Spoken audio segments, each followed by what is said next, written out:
It's time for another vlog.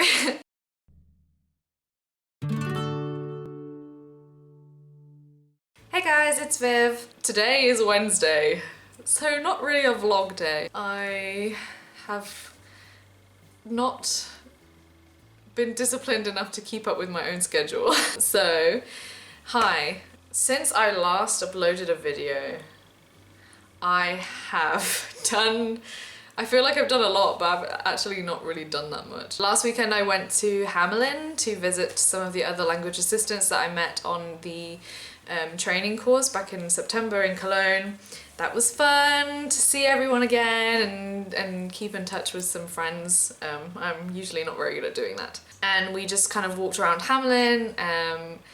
We went down to like the river bit. We saw all the rats everywhere, as in like not real rats. I mean just like in the cobblestone on the pavements. There's little like gold rats and stuff because obviously the Pied Piper of Hamelin, right? And they were setting up for the Christmas market as well. So there were like stalls being, you know, these little huts for the German Christmas market. They were being like set up, and there were Christmas decorations everywhere, and it was really cute. It's definitely getting a lot colder now. I think it has snowed like once so far. It was like that kind of slushy, that kind of sleet, kind of snow, kind of. On Sunday, I had like choir rehearsal because it's getting close to the Christmas concert now. So we're doing like extra rehearsals. It reminds me of shouting at everyone in Cordeley for that 1 week just before the Christmas concert, just before the May concert, which is great. What else have I been up to? School. I did a presentation about my secondary school because I got in touch with like my old teacher who still works there, and we've like set up pen pals, which is really cute. So in our school, let me just give around. We have year 7, 8, 9, 10, 11, 12, and 13. 12 and 13 is the A-levels.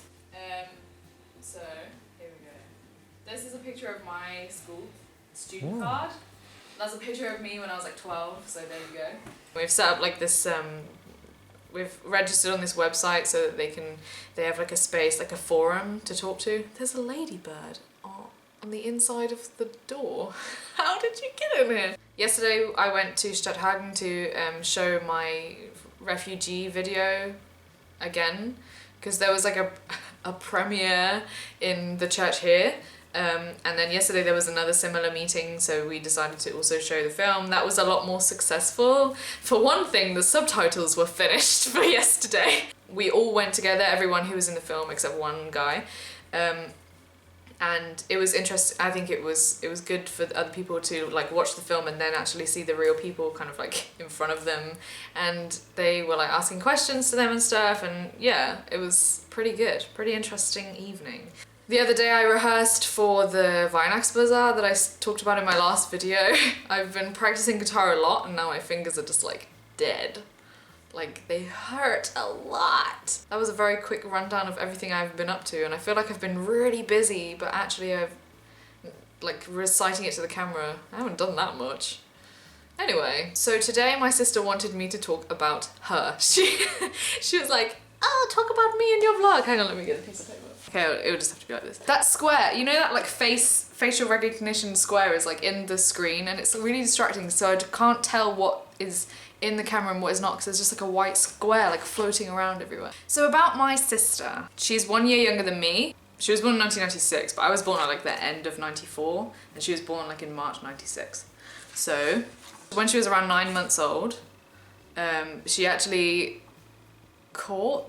developed meningitis, but they didn't realise. So she was actually really ill for a long time before they realised.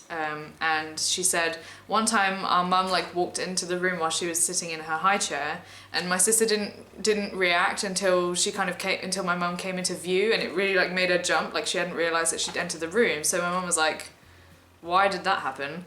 So they took her to the doctor, and then they figured that she was deaf. I've got like a timeline here. She's like told me all the facts so that I don't get them wrong. And it says in 1907/98, she was given hearing aids, just like, you know, general hearing aids. She went to this nursery that was for like deaf kids. Her first language was British Sign Language. And then a year later, she finally got her, it says realised meningitis.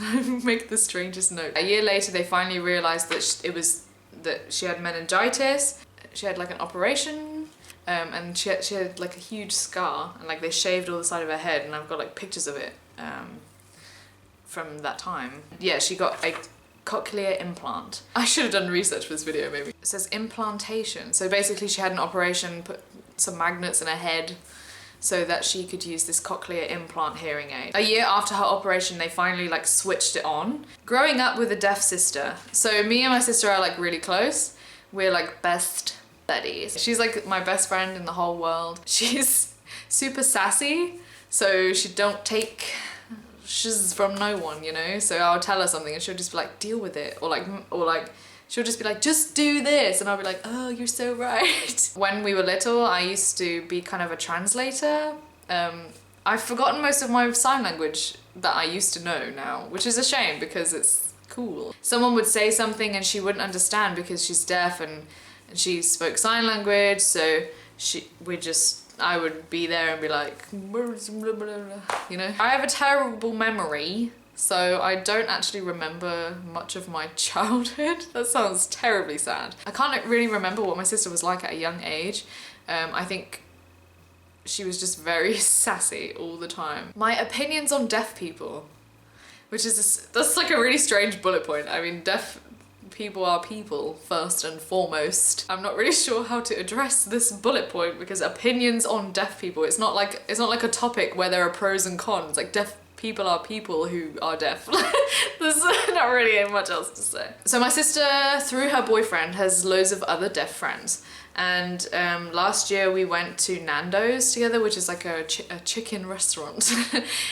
Very tasty. I was the only hearing person there, and there were about 5 of us all together. And that was so interesting for me. I sat there at this table and it was so animated. Everyone was like moving their hands, like talking and laughing, and I couldn't understand half of what was being said. And then the last bullet point just says comparison, language and speech.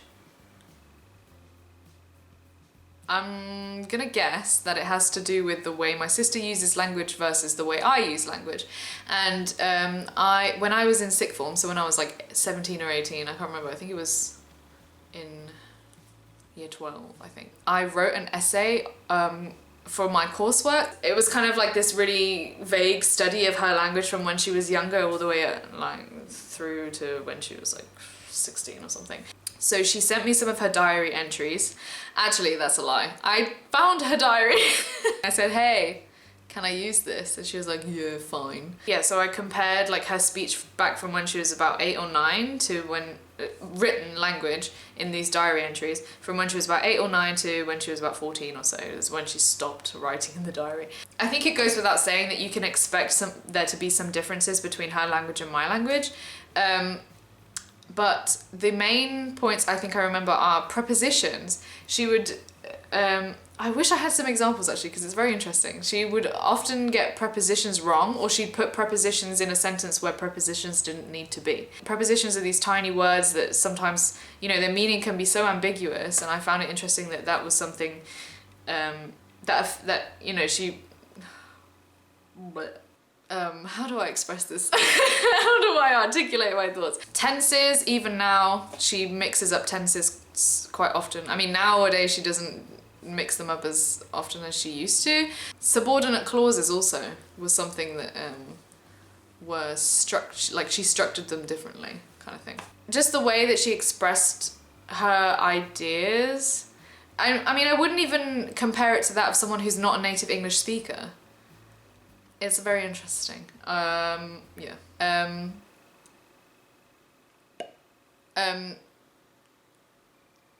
Mind blank. Why does this happen to me? I'm not even tired. I'm not tired for once. I think this is like the first vlog in like 4 or 5 that I've not been particularly tired. I just can't be bothered to do anything today. So next week's vlog will probably follow the same format as this vlog. I'm really sorry that this vlog was kind of late. I feel like it's been years since I uploaded the last vlog, even though the last vlog was 15 minutes long, so maybe that kind of makes up for the fact that I didn't upload it, that I uploaded this video late. Anyway, if you have any questions or things you would like me to talk about next week, I have like a sheet of ideas of things I can vlog about, so if no one sends me questions or ideas, then I'll use one of those. Yeah, so until next time, bye!